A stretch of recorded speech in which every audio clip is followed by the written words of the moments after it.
Hi everyone, welcome to a new episode of Crypto Tips. My name is Heidi. And my name is Toby. And we're going to talk about the new China FUD, the fear, uncertainty, and doubt that is hitting the news about China and some bans and regulations or, whatever is happening in China. We're going to talk about it and give you our thoughts if we actually think it's bearish news. Yeah, you're going to be probably surprised by what we have to say. Let's get into it. Yeah, so we're going to be talking about an interesting tweet thread that we found on Twitter. The author is Mustafa Yilham. We'll include a link to this tweet thread down below in the video description for those of you who want to check it out. But we're going to read it all to you anyway. First, this is the first time such high-ranking member of PRC, which is the People's Republic of China, declaring a crackdown on Bitcoin mining and trading. For those of you who may not know, China tends to do this a lot, but again, this is the first time such a high-ranking official within that government is saying this. Next up, he says, usually that means there will be some enforcement actions in coming weeks. No one knows the level of enforcement action that will be taken at the moment.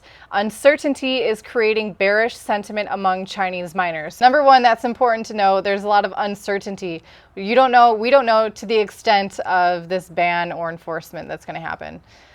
Next up, they say, in the past 48 hours, Chinese miners already started to accelerate migrating process to other countries. There will also be large quantities of Bitcoin mining machines available for sale. And this is what we're going to talk about. Oh yeah, that's great. Great news. Super good news. Yeah. Basically, because that has been the most long-standing contempt about Bitcoin is the centralization of mining that is happening in China. That is, it's true. There's a majority of miners that are located in China.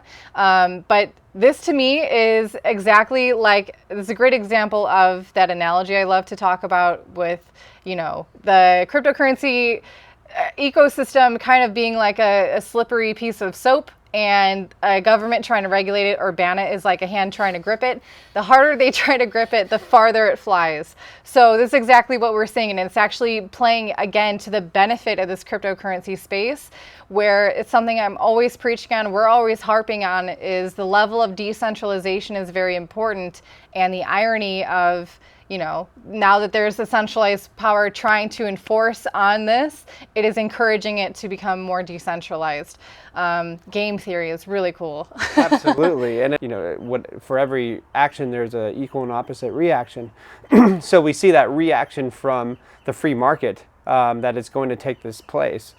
You're going to see Chinese government officials going, crap, now that we've pretty much played our hand of trying to close down these centralized miners. Now we don't know where the miners are because it's so decentralized. So Bitcoin is literally defanging the entire Chinese government. Now what are they going to do? They did not expect that. Mm-hmm. And shame on governments for actually even thinking they could actually do something in this space. All they do is, pretty much accelerate the speed of the free market in this space. Yeah. And it's great. The developments are incredible. And it's an excellent example of why we always kind of it's evident of people who are really new to the space and don't understand the weight and importance and disruptive technology that a decentralized network can have. It's to the point where, this threat of a government trying to take down Bitcoin, good luck. Also, this fact that, Bitcoin mining machines are available for sale, that means the same. Not only is the mining network going to be maybe outside of China, but it's going to break up these kind of huge mining farms to have smaller miners have the ability to mine Bitcoin. Now, the only issue with that would be 51% tax. Yeah. And, I don't think that's going to happen. But that is a slight possibility. But regardless, there's so many different miners out there. It's going to be pretty much impossible for anybody to do that. Yeah. Considering that, Bitcoin is one of the most secure networks in the history of the world. Yeah. So I'm not concerned at all. But that is an argument that somebody might bring that up to you and just tell them you don't really know what you're talking about. I mean, really, like, That is the strength of the Bitcoin network, right? Is the amount of hash power allocated to it. That means the amount of computing power allocated to run the network. That means if you want to do a 51% attack, you have to overrun everyone else who is putting hash power and computing power towards securing the network. Yeah. That is extremely expensive, not to mention the fact the second you stop overtaking the network, everything that you will have accomplished, whether it's double spending coins or whatever, it's going to be reversed because the game theory and the incentivization model of the Bitcoin network and of other cryptocurrency networks as well were designed to incentivize and to reward honest behavior on the network. So, I think people are going to say, like, the state of the Bitcoin network right now, it's impossible for anyone to overwrite it. Again, just from the pure cost of it that would be required.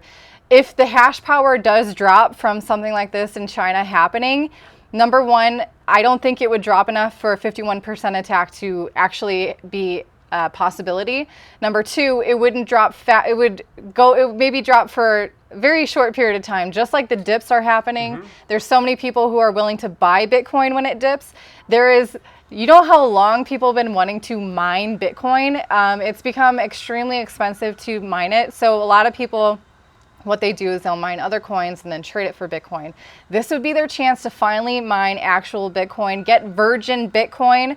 Which is going for a huge premium. Exactly. Yeah. And so, it's a great way to have that hash power, again, decentralized, away from even these mining farms, let alone the mining farms in China. So that's a really great thing. Yeah. Okay, number 4, next up. Were miners selling Bitcoin? Some already panic sold. Others had no choice. Not everyone had access to Western hosting sites. There are also added level of uncertainty on current RMB OTC trading channels. Yeah. Over-the-counter, yeah.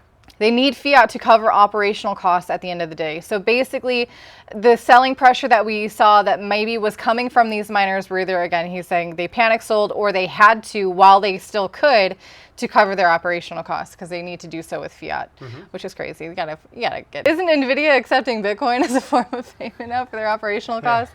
Aren't the employees of these mining operations accepting Bitcoin? Come on, guys. Exactly. Why do they need fiat? Yeah. Number 5, everything we believe about crypto and Bitcoin remain unchanged. All the fundamentals remain stronger than ever. My friends in the West, this is not time to be discouraged. It's time for us to work together and to find the right path forward because major changes are coming. Yeah, these are really exciting changes too. I mean, can you imagine regular people that don't need a giant mining farm can go ahead and mine Bitcoin and actually be profitable. Not have to go through KYC, not have to bother with, exactly an exchange. You can just get it right on your computer, the most direct, pure way to get Bitcoin. Exactly. And so these governments are literally digging themselves a hole. They did not expect that. I guarantee they did not expect that. They're going to be like, crap. Like the people that are going to be panicking next is the People's Republic of China. Because they're going to know, oh my gosh, we screwed ourselves now. And look at the free market is literally taking hold of what they've, tried to get rid of. And now they have to deal with a bunch of different people around the world, people that don't even tell anyone that they have a little mining rig in their apartment or whatever. This decentralizes everything. This is like I think this is one of the bullish weeks we've ever experienced in all of Bitcoin's history, because this is really forcing the hands of decentralization. Also, just another irony thing that I'm thinking of is the fact that the mining was so centralized in China that they were able to provoke such a response from the Chinese government. It was also, like we said before, it was a bit of a downfall for the actual Bitcoin network. So the Chinese government did a duty to the Bitcoin network to actually make it more robust and more secure and more decentralized. So thank you, China. Yeah. Next up. I wonder if they're going to pull that crap again, because that's going to be fun. That's going to be really fun. Damned if they do, damned if they don't. Yeah. Yeah, they're going to lose a lot of control really fast. Yeah. Next up on here, do you want to cover this one? Okay, under this current crisis, there will be a massive opportunity. Redistribution of entire Bitcoin mining network around the globe. We need to make sure that the majority of mining machines are not going to a single country. This is the best time to work out on decentralization, work further on decentralizing your network. This is how people are going to use mining rigs, and they're going to be mining all around instead of just one centralized place where people are taking pictures of their mining rigs and like, hey, look at our huge farm that we have here. No, there's going to be millions of people that are going to be mining Bitcoin. Of course they are. All you have to do is learn how to code a little bit to be able to mine Bitcoin, and there you go. You could be in an internet cafe somewhere around the world, not having that much money in your pocket, and go ahead and, if you know a little bit of code, if you understand just a little bit, you can go ahead and set your computer up for Bitcoin mining. Yeah. That's it.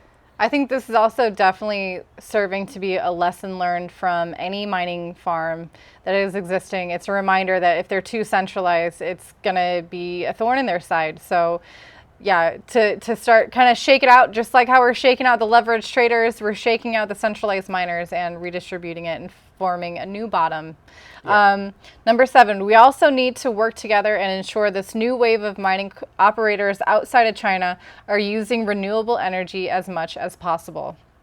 Yes, so that's where it gets really exciting. Okay, Yeah. So miners most of the time don't care about the electricity. They don't care about the environment as much. Yeah, they're not, most likely they're not, because they're not political. They're there for a profit. Yes. It's capitalistic, right? It's their business model to make a profit. Realistic here. Yeah. Okay, but the good thing about this is that they're going to be incentivized to go ahead and look for renewable energy sources. They have been. Yeah, but more so now.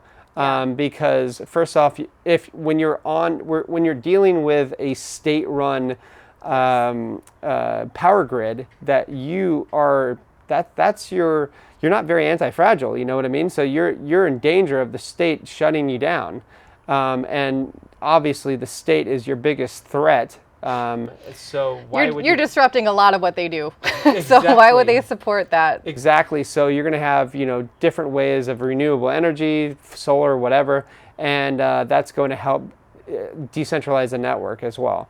Yeah. And also renewable energy, it's really convenient and great okay, Bitcoin miners is a business, right? They're capitalists. They're there to make a profit. Fair enough.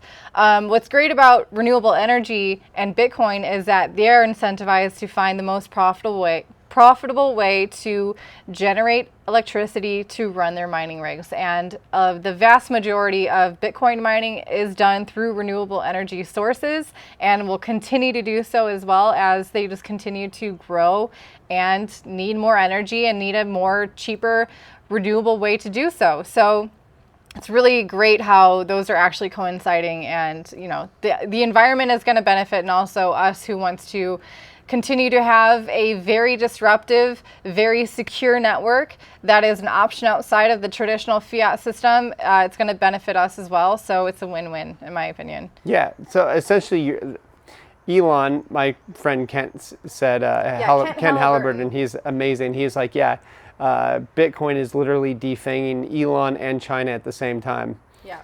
And that is so true. Like, these guys are going to be completely powerless to moving Bitcoin in the future. This is just one of the speed bumps that we're on. And it's really like, I can't believe China did not see that coming. How did they not see that coming? So lastly, he finishes up by saying, we have already begun doing this work with our friends and partners around the globe. It's going to be painful short term as we see price and hash rate affected, but we will come out stronger than ever. And I truly believe that as well. There will be a little bit of shaky ground if the hash rate drops, and prices are also going to drop as this FUD continues to spread, and people are going to think it's the end of Bitcoin because all the miners are gone. They don't understand the full bigger picture and the reality of how many people and miners are ready and waiting to mine Bitcoin. So yeah, for sure, just shaking out the weak hands whether it be miners or holders or investors, whatever, and establishing a better support system, both on the mining side and on the price side. Sure. So yeah, bring it on. So this is incredibly bullish. I don't think people understand how bullish this is. And if they understood, like if they've been in this space for a while, I think they can kind of wrap their heads around it and realizing that Bitcoin is becoming more and more decentralized, and that is pretty much Satoshi's vision. And that's what the cypherpunks, wanted. They wanted a completely decentralized currency, and it's going to be that way. Just wait. This is going to be a lot of fun. Anyways. That's going to wrap it up today. Stay disobedient, like our channel, subscribe, and definitely don't follow the sheep, especially those weak hands. They don't know what they're talking about. Yeah. And if you want to keep even more in touch with us, you can check out our free newsletter down below in the video description, as well as joining our CT Club. For our trade alerts, which we've been doing a ton of. A bunch of goodies. Yeah. All right. So we'll see you guys there. Bye, guys. Have a good one.